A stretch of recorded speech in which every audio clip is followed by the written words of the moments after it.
Pakistan is forfeiting the match against India in the upcoming T20 World Cup. They will come for the World Cup, but they will not play against India. Your reaction on this? No, nothing. That's their call. But sir, this will be the first time that a match between India and Pakistan in a World Cup is being boycotted. So, kind of sets a very unhealthy precedent.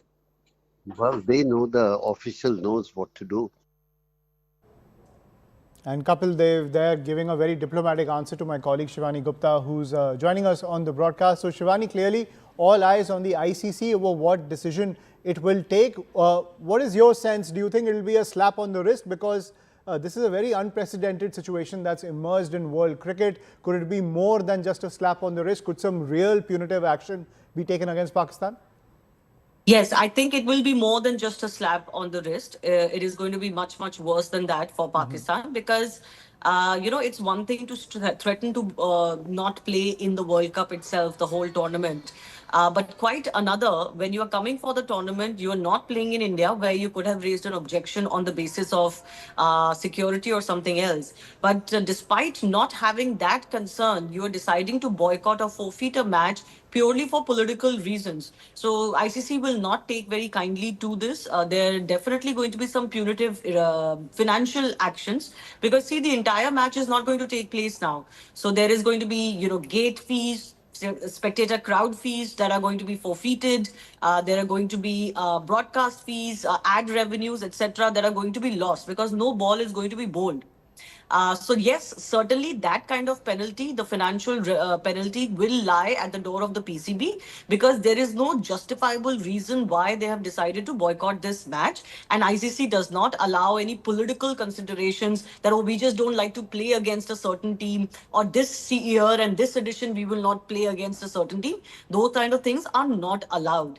The only legitimate reason that is allowed for you to not travel to a country are security concerns. But remember, there's a big difference between those issues and this particular instance because Pakistan was not playing against India in any case. They were playing their matches in Sri Lanka, and they're also taking this very ridiculous stance that they're going to play all other matches. The security is not an issue in Sri Lanka. They're only refusing to play against India. So there will be financial penalties on PCB, very, very likely.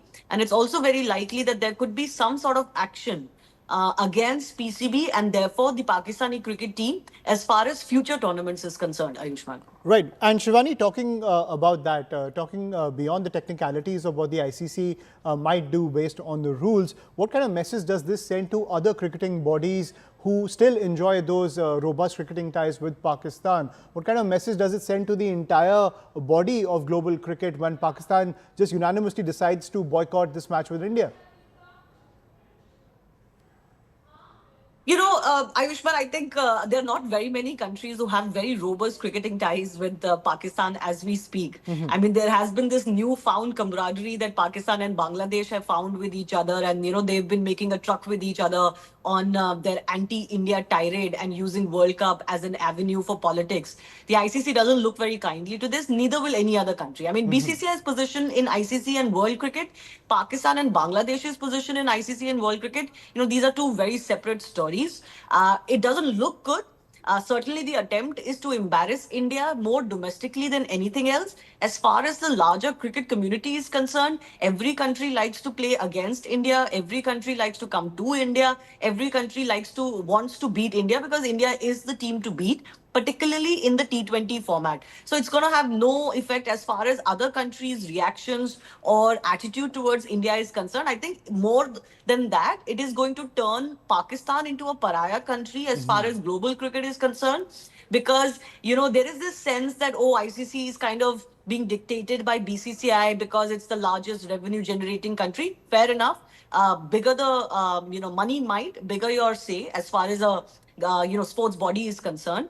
But there is also a sense among some people that because Jay Shah is the ICC chairman, that is why a lot of these decisions, tend to favor India, quote unquote. That's not the truth.